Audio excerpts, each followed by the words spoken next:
Hello friends, अगर आप भी साबुन के खाली पैकेट को फेंक देते हैं तो ये गलती कभी मत करिएगा। ये बड़े ही काम की चीज़ है। सर्दियाँ आने से पहले ये काम ज़रूर करें।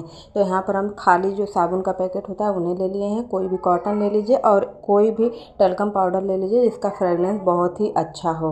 तो या फिर यहाँ पर हम इस कॉटन के ऊपर डाल दिए हैं टल्कम पाउडर को। अब इनके ऊपर हमें माचिस की तीलियाँ डाल देनी है, क्योंकि माचिस की तीलियाँ जो होती हैं नमी बहुत ही जल्दी सोख करती हैं। उसके बाद इस तरीके से इनके अंदर डाल दीजिए और इन्हें अपने कपड़े के अलमीरा में रखें, क्योंकि सर्दियाँ आने वाली है, धूप नहीं निकलता है। हम लोग कपड़े छाँव में सुखाते हैं, जिसकी वजह से कपड़ों के अंदर से बैड स्मेल आती है। ये समस्या ख़त्म हो जाएगी। Thank you.